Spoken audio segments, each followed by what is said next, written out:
देख रहे हैं लाइव 7। नमस्कार, लाइव 7 विशेष में आपका स्वागत है। मैं हूं ज्ञान रंजन। दोस्तों, जाड़े की सर्द रात चल रही है, पूस का महीना है। आपने मुंशी प्रेमचंद की कहानी पूस की रात पढ़ी होगी, लेकिन झारखंड में शायद मानो कि चाहे वो कोई भी संस्थान हो, चाहे वो रेलवे हो, सीसीएल हो, बीसीसीएल हो, एचईसी हो, इन संस्थानों को उन गरीबों से कुछ लेना देना नहीं है। कभी कभी ऐसा ही प्रतीत होता है। आपको याद होगा कि अभी बुलडोजर लगातार चल रहे हैं। इस कदर गरीबों के घर उजारे गए हैं और उनके आशियाने को तोड़ा गया है कि अगर आप देखेंगे, आप स्वतः आपके आंखों में आंसू आ जाएगी। मैं ये नहीं कहता कि अतिक्रमण पर कार्रवाई नहीं होनी चाहिए। मैं ये नहीं कहता कि जो सरकारी जमीन को कब्जा कर रहे हैं उनको नहीं हटाना चाहिए, लेकिन इतना जरूर कहेंगे जो भी रहनुमा हैं उसके, कि भाई अगर आप इस तरह की कार्रवाई करते हैं, बुलडोजर चलाते हैं, तो कम से कम उनको समय दीजिए और एक ऐसा समय चुनिए जिस समय कि आपके बुलडोजर के बाद वो कहीं टिक सकें। इस सर्द रात में जब उसके आशियाने को आप छीन लेंगे तो आखिरकार वो कहां जाएंगे।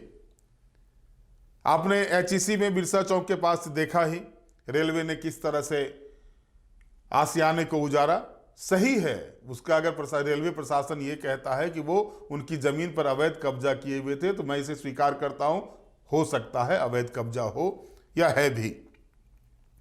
कल ही एचईसी में जो एचईसी में बाईपास रोड पर सड़क किनारे जितने भी मकान थे उसको तोड़ दिया गया। इसके अलावा रजरप्पा प्रोजेक्ट में जो लोग रह रहे थे, सबसे बड़ी बात तो रजरप्पा प्रोजेक्ट में आती, यहां तो अवैध की बात हो रही थी। रजरप्पा प्रोजेक्ट में रैयतों के मकानों को तोड़ा गया, उनकी जमीन में लगी फसलों को रौंदा गया, महिलाओं के साथ बदसलूकी की बात की गई। और ये मैं नहीं कह रहा हूं बदसलूकी की बात, वहां पहुंचे विधायक टाइगर जयराम महतो कह रहे हैं, जब वो टेलीफोन पर अधिकारियों से बात कर रहे हैं बुलडोजर तोड़ने के बाद, बुलडोजर से घर को उजाड़ने के बाद, खेतों को तहस नहस करने के बाद जो दृश्य बना था और कैसे महिलाओं को वहां से थाने ले जाया गया था और रात के 11 बजे उन्हें छोड़ा गया था, ये सारे आप पहले सुन लीजिए इस वीडियो में जो टाइगर जयराम महतो बात कर रहे हैं जिला प्रशासन के अधिकारियों से और उसके बाद सेल के अधिकारियों से। हाँ लगाए फोन कौन बोल रहे हैं? डीपीओ बोल रहे हैं ना? जय हिंद जय हिंद। विधायक डुमरी जयराम महतो बोल रहे हैं, एमएलए डुमरी जयराम महतो बोल रहे हैं। नमस्ते सर। नमस्ते। बोल रहे हैं यहाँ रजरप्पा प्रोजेक्ट में जो परिवार का घर उजाड़ दिया गया, मैंने खाना वाना जो भी कपड़ा लता सब तोड़ फोड़ कर दिया गया, तो जो भी मामला है क्या इस तरह होना चाहिए? देखो, पुलिस का तो एक्शन इसमें नहीं है, ये तो जो नहीं यहाँ ठीक है, सीसीएल का है। यहाँ तो मध्यस्थता आपके बीच में पुलिस में आपकी आती है, थाना प्रभारी आके एक परिवार को उठा के थाना में ले गए। तो वो एड्रेशन सिस्टम है ना, सिस्टम है कि अब जैसे मान लीजिए थाना प्रभारी को देंगे कि हमको सपोर्ट दीजिए, तो आप सपोर्ट आप देंगे, लेकिन इस तरह की मैंने घर द्वार मैंने मार पीट देंगे फैमिली वालों को। ये डिसीजन सर उनका है ना। किनका डिसीजन?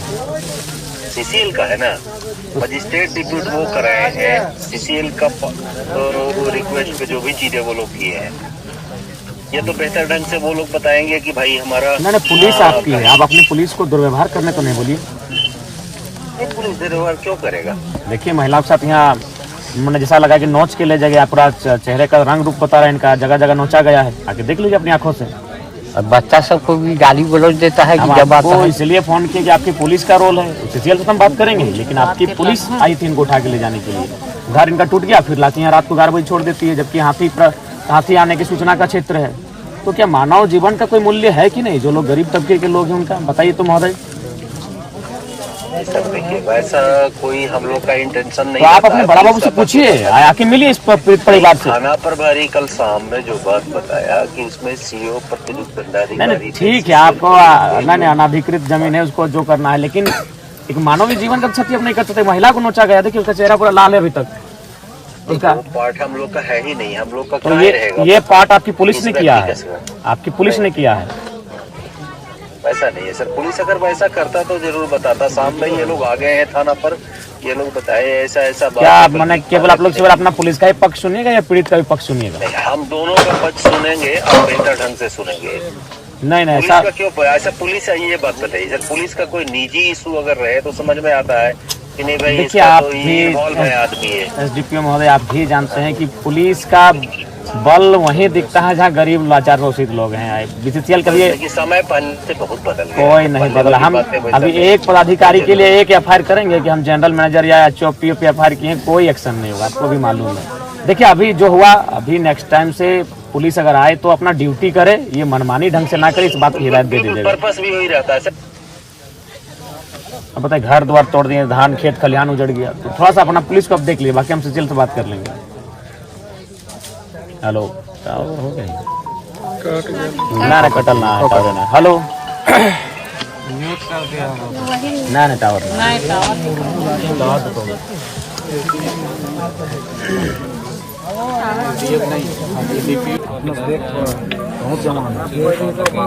हेलो प्रभारी, हाँ प्रभारी महोदय, एमएलए जयराम कुमार महतो बोल रहे हैं।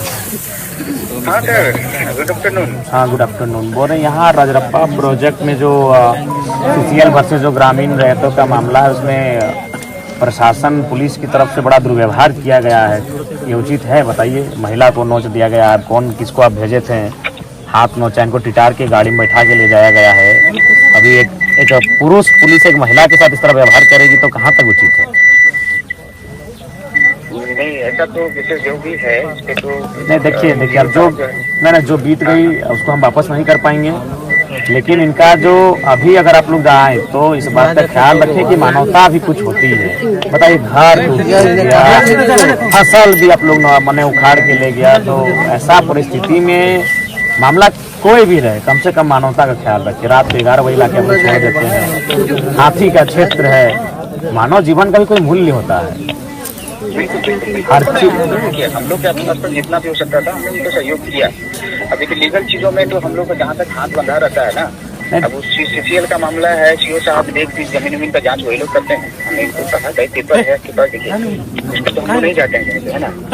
हम लोग सिर्फ लॉ एंड ऑर्डर के ऑफिसर गए। नहीं ठीक है, आप लॉ एंड ऑर्डर के लिए आइए, वो आपका विधि व्यवस्था आपका जिम्मेवारी है, लेकिन ध्यान रखिए कि माना व्यवहारिक हो, मानवता का ख्याल रखिए। अब देखिए महिलाओं के साथ दुर्व्यवहार हुआ है, ये उचित नहीं है। बच्ची को छोटी बच्ची है, उसको भी उठा के ले गए, उससे क्या डर बताइए?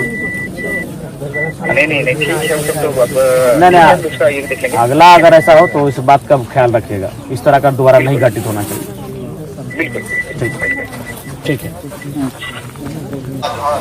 हाँ जोहार, बोल रहे ये राजरप्पा प्रोजेक्ट का क्या मामला है सीओ महोदय? आपको तो पता ही है क्या मामला है। नहीं एक चला था तो वहाँ पे जैसे अतिक्रमण करके रखा हुआ था तो उसको हटाया गया है। तो हटाने का ये तरीका सही था? घर द्वार तोड़ देना, महिलाओं को खींच के गाड़ी में बैठा के ले जाना, और भी सर वहाँ पे तो क्या और कोई तरीका नहीं हो सकता था क्या? इनको कन्विंस नहीं किया जा सकता? नहीं ठीक है, तो ये एक तो इनका जमीन है, ठीक है, सीसीएल ने कभी अधिग्रहण किया हुआ, लेकिन जमीन तो इन्हीं के बाप का है, सीसीएल के तो बाप का है नहीं। ठीक है, 64 में इनका अधिग्रहण हुआ था और कुछ हुआ था 78 में। ठीक है, इनका टोटल जमीन क्या था 2 एकड़ की 11 डिसमिल। हाँ 2-11-20 डिसमिल के आसपास गया है। हाँ, तो इनको उसमें एक इनके जो 3 थे, इनके फादर के जो भाई लोग थे 3 भाई, उनमें से एक को नौकरी मिल चुका था आरएनआर पॉलिसी के तहत। जैसे आरएनआर पॉलिसी में था कि 3 एकड़ पे एक नौकरी मिलता। नहीं उस समय तो 1 ही एकड़ था, जिस समय अधिग्रहण हुआ उस समय 1 या 2 एकड़ होगा, 3 एकड़ तो नहीं था उस समय। अच्छा जो भी है, मैंने नौकरी मिला था आपके कहने के मुताबिक का, ठीक है, आगे उसका मुआवजा भी मिला है। तो इनका कहना है कि जो मुआवजा जिस तिथि को दर्शाया जा रहा है उस तिथि को इनके पिताजी की उम्र 5 साल थी। देखिए ये आधार कार्ड में आदमी चेंज कर सकता है, ये आपको भी पता होगा। नहीं फिर भी कितना अंतर हो सकता है? मान के चलिए जिस साल, मान के चलिए अगर हम अपना उम्र अभी 30 साल बताते हैं तो हार्डली 35 साल होगा या तो 25 साल होगा। ऐसा तो नहीं कि 60 साल की उम्र के हमने, तो 5 साल यानी कम से कम तो उसको मुआवजा लेने के लिए भी एक तो हमको हिसाब से ठीक ठाक एज का होना चाहिए, 18 साल का। हमने जैसे डॉक्यूमेंट देखा है, इनका फादर का तो उसमें साइन है इनका फादर का भी साइन है उसमें। क्या संभव है एक 5 साल का लड़का उस समय शायद उसकी जांच होनी चाहिए। नहीं, वो तो साइंटिफिक तरीका है जांच करने का, उम्र का कि उनके फादर का कितना उम्र है अभी पता किया जा सकता है। देखिए सीओ साहब, देखिए एगो उम्र को अगर छुपा सकता है तो 5 साल तक छुपा सकता है। कोई 60 साल का आदमी 30 साल का नहीं हो सकता, 90 साल का आदमी 45 का नहीं हो सकता। खैर विधायक महोदय देखिए, जहाँ पे इन्होंने कब्जा करके रखा था वो किसी जूटन महतो करके था, उनका रईती जमीन था वहाँ पे, और उनका कोई वधु वहाँ पे अभी भी नौकरी कर रही है उस जमीन के वजह। खैर जो भी है, हम तो वो सब विषय नहीं जानते, लेकिन कम से कम व्यवहार थोड़ा उचित होना चाहिए, कन्विंस होना चाहिए, बातचीत करनी चाहिए। बातचीत से रास्ता बनता है। आप लोग सक्षम लोग हैं, पढ़े लिखे लोग हैं, काबिल लोग हैं, तो काबिल लोग थोड़ा सा अपनी काबिलियत को दिखाइए ना। काबिलियत को क्यों नहीं दिखाते हैं बताइए? जनता के लिए अपनी काबिलियत को दिखाना चाहिए। आप लोग जो काबिलियत सीसीएल के समर्थन में दिखाते हैं, बड़े बड़े पदाधिकारियों के समर्थन में दिखाते हैं, अगर वही काबिलियत आप लोग जनता के समर्थन में दिखाते हैं ना, बड़ा सुंदर हमारा राज्य आगे जाएगा। हम लोग उसी का प्रयासरत कर रहे हैं कि सुंदर राज्य बने। हमने इनको टाइम नहीं तो कहाँ देखिए एक महिला को नोचा गया, देखिए आके देखिए, लग रहा है कि कोई मैंने जंगल का कोई पशु इनको नोचा गया है। ऐसा तो नहीं होना चाहिए। देखिए महिला है, सुनिए पुरुष पुलिस था, हाथों में नोचा गया। ये तो अपने से बनावटी नहीं कि चेहरा अभी तक लाल दिख रहा है। हम लोग भी उतना तो समझते हैं चेहरे को देखने के बाद। देखिए लाल अभी भी चेहरा दिख रहा है, यानी लग रहा है कि उसको ऐसे कोई खींच के बाल के बल खींचा होगा हाथ में, जहां जहां उसका हाथ गया चेहरे में, और टिटार के उसको गाड़ी में बैठा के ले जाया गया। ये उचित नहीं है। तो ठीक है, जो भी होगा कम से कम फैमिली से मिलिए, कन्विंस आप लोग करने की कन्विंस कीजिए, बात कीजिए, इसका हल निकालिए। हमारे तरफ से साथ ही हमने बात भी किया था सीएम साहब से, तो उन्होंने बोला था आज जैसे इनका आवास ही नहीं है, तो आप कम से कम आप लोग ब्लॉक से पहले कहीं इनका आवास से कोई अलॉटमेंट करवाइए। कहाँ रहेंगे बताइए? ठंड का दिन है। और पहले कोशिश कीजिए कि अगर चूंकि आप लोग के पास तो सक्षम है, कोई फंड होगा, भोजन की व्यवस्था कीजिए। परिवार के पास कुछ नहीं, बर्तन उर्तन सब टूट चुका है, खाना वाना भी मैंने छितर बितर हो चुका है, और जो भी हल्का फुल्का जो संपत्ति होगा वो सब तो खत्म हो चुका है, कहाँ दबा गया मिट्टी में। तो कम से कम हाँ बोलिए सीओ साहब। एक बार मेरा भी सुनिए विधायक। हाँ, जैसे इनके लिए सीसीएल में एक मतलब कि क्वार्टर भी अलॉट हमने बात किया था जीएम से, तो उन्होंने बोला था कि हम क्वार्टर दे देंगे, इनका घर बनाने के लिए पैसा दे देंगे बोले थे, और आउटसोर्सिंग कंपनी में 30, 35, 40 हजार जो भी है, इनको सर्विस वहाँ पे दे ही रहे थे। जब तक आउटसोर्सिंग कंपनी चलेगी वहाँ पे वो काम कर सकते। ठीक है, मैंने कोशिश कीजिएगा कि न्याय मिले। हाँ, उसके लिए आप निश्चित रहिए हमारी तरफ से आप। ठीक है जोहार।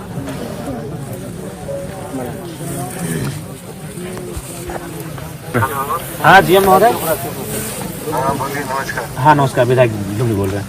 आप बोल रहे हैं कि जो फैमिली राजरप्पा वाला जो घर तोड़ा गया है, तो इनको थोड़ा सा उपाय कीजिए। और देखिए अगर आप कह रहे हैं कि जमीन अधिग्रहण किए तो आप भी तो पेपर दिखा सकते हैं, आप एक मध्यस्थता कीजिए और हमारी टीम के लोग रहेंगे। देखिए विवाद करके कोई फायदा है नहीं, और चूंकि पढ़े लिखे लोग हैं, मानवता का भी ख्याल पहले कीजिए। तो मानवता का पालन हम लोग पूरा कर रहे हैं। इनका पक्ष देखिए, नहीं इनको 11 बजे रात को इनको छोड़ा गया, और ये हाथी प्रतिबंधित क्षेत्र है, जान माल का नुकसान हो सकता है।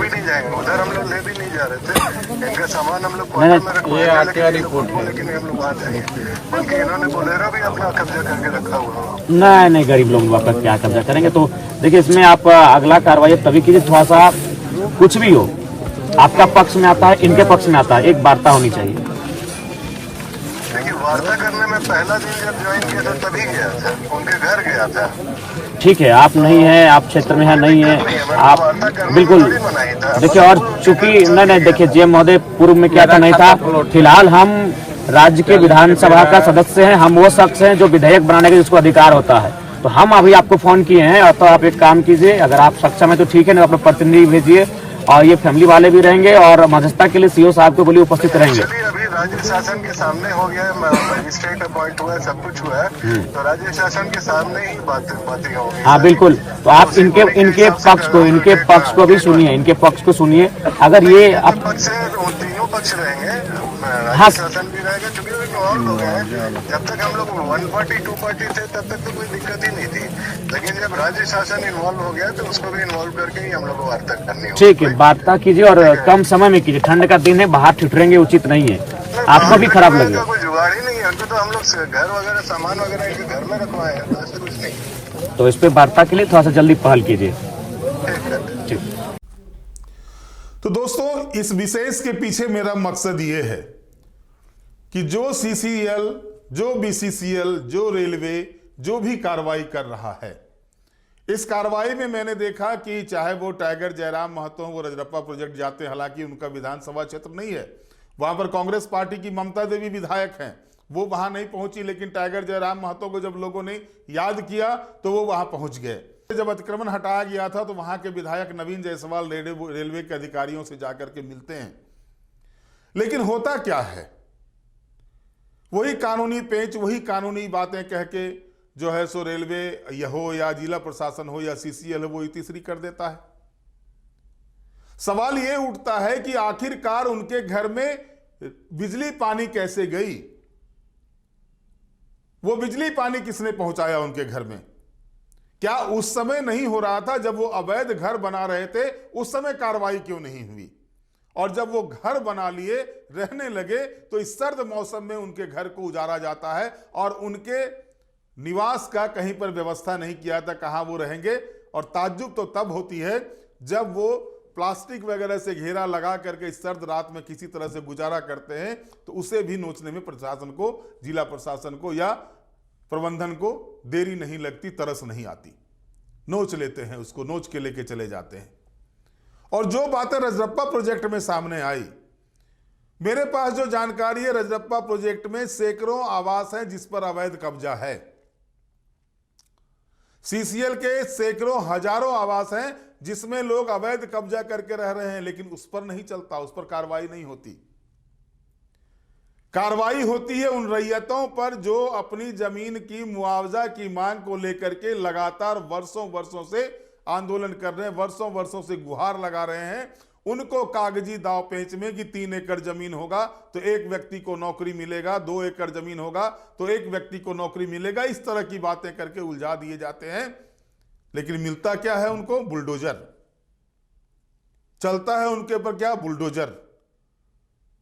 महिलाओं के साथ क्या होती है? बदसलूकी। और मैंने सुना, पूरे वाक्या को सुना, जब टाइगर जयराम महतो वहां के एसडीपीओ से बात कर रहे थे, सीओ से बात कर रहे थे, थानेदार से बात कर रहे थे, सीसीएल के जीएम से बात कर रहे थे, उन्होंने क्या कुछ कहा, और आपने भी सुना इस वीडियो में क्या कुछ कहा उन्होंने। लेकिन एक बात जो टाइगर जयराम महतो ने अपनी हुंकार में कहा था कि मानवता को वो किसी कीमत पर शर्मसार नहीं होने देंगे,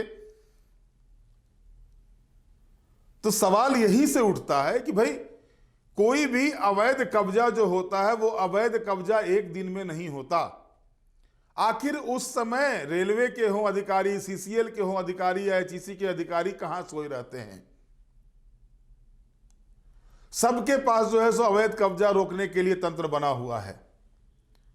और जब वो बस जाते हैं, जब रहने लगते हैं, जब उनको बिजली पानी का कनेक्शन भी सरकार की तरफ से मुहैया कराया था, क्योंकि बिजली पानी का कनेक्शन खुद नहीं ले सकता लोग, वो तो सरकारी नल से लेगा, सरकारी जो बिजली के जो हैं मीटर जो लगना होता है वो सारे कुछ सरकारी प्रावधानों के तहत होंगे। ये सारे कुछ हो जाते हैं और तब जगता है नींद, तब लगता है कि रेलवे को लगता है कब्जा हो गया है, तब लगता है एचईसी को कब्जा हो गया है, तब लगता है सीसीएल को कब्जा हो गया है, तब लगता है बीएसएल को कब्जा हो गया है, तब लगता है बीसीसीएल को कब्जा हो गया है। लेकिन उन कब्जाधारियों में आप उन आवासों पर तो जाकर के देखें, कितने आवास कब्जा में है, इसको तो जाकर के देखें। और आपको जान के आश्चर्य होगा कि आवास को कब्जा में तो किया ही गया है, भाड़े पर भी लगाया गया है, लेकिन यहां के प्रबंधन जो है उस पर मौन साधे रहते हैं। लेकिन जब गरीबों का आशियाना उजारना होता है तो मजिस्ट्रेट प्रतिनियुक्त हो जाते हैं, वहां पर पुलिस फोर्स को तैनात कर दिया जाता है, सारी व्यवस्थाएं हो जाती हैं।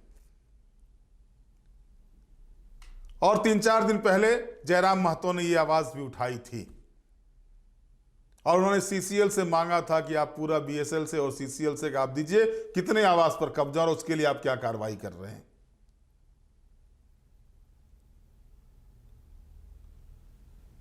10-12 वर्ष पूर्व जो है सो जब सीबीआई इंक्वायरी हुई थी तो हजारों की संख्या में पब्लिक अंडरटेकिंग्स के आवास पर जो कब्जे थे उसको हटाया गया था।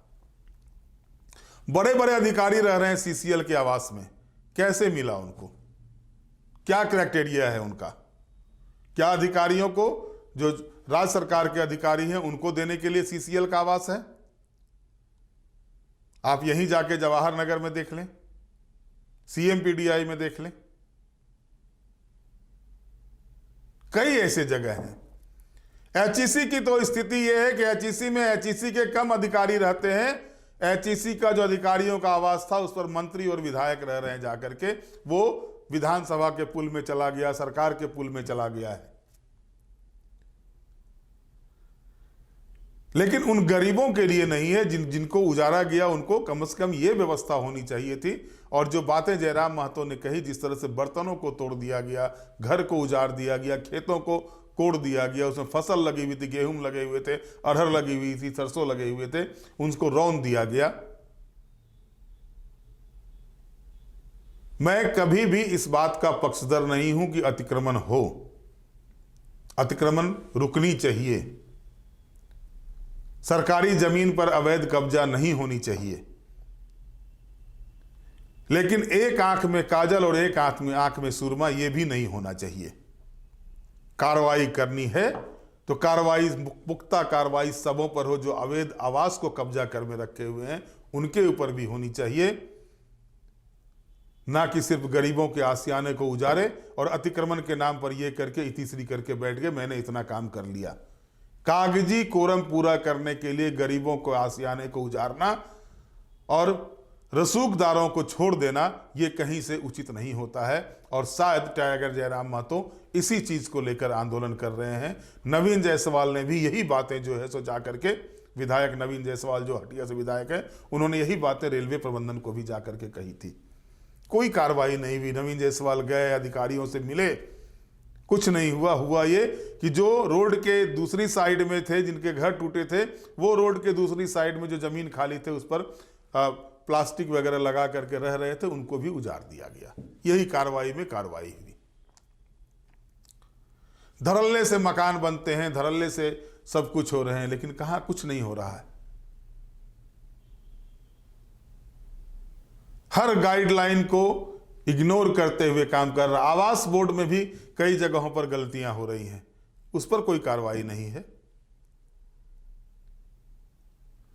आवास बोर्ड ने जिन शर्तों के साथ लोगों को मकान दिया था, अगर वो जांच हो जाए तो समझ में आ जाएगा कि क्या वो शर्तों को फुलफिल कर रहे हैं। क्या आवास बोर्ड की दुकानों में, आवास बोर्ड के जो आवास है उसमें दुकान चलाने की अनुमति आवास बोर्ड ने दी है? आप पूरा रांची में हरमू रोड को उठा के देख लें, सब ज्यादा हरमू रोड के किनारे जितने भी मकान हैं, अधिकांश में आपको जो है सो व्यवसायिक उपयोग दिख जाएंगे। अशोकनगर की वही दशा है। ये जो रांची में जो सामने मुझे दिख रहे हैं, ऐसे झारखंड में कई जगहों पर होंगे जहां पर कि सरकारी तंत्र के होंगे, सरकारी चीजें होंगी और वहां पर किस तरह से बड़े बड़े लोगों ने कब्जा किया, लेकिन उन पर कार्रवाई करने में हाड़ कांपती है लोगों की। लेकिन जब गरीबों की बात आती है तो बुलडोजर अपना मुंह खोल करके तुरंत पहुंच जाता है और उस पर कार्रवाई हो जाती है। आवश्यकता है, गुजारिश होगी सरकार से भी कि वैसे चीजों को भी आप देखें। और गरीबों के आशियाने को अगर उजारा जाता, उनके पास अगर जमीन रहती तो शायद वो कहीं अवैध निर्माण नहीं करते।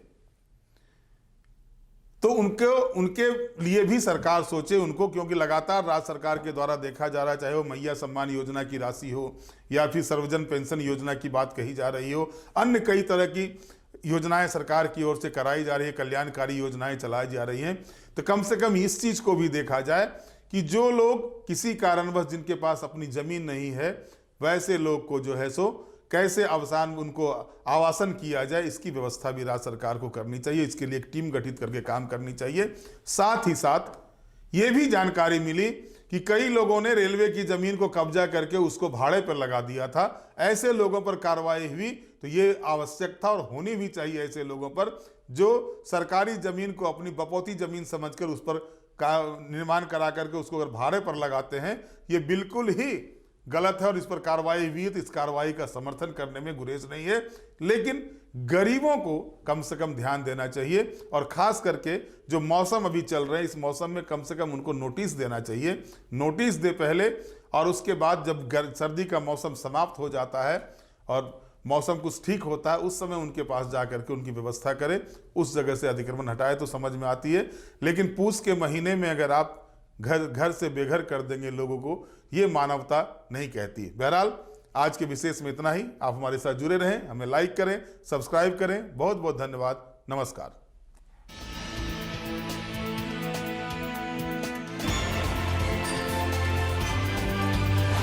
देख रहे हैं लाइव 7।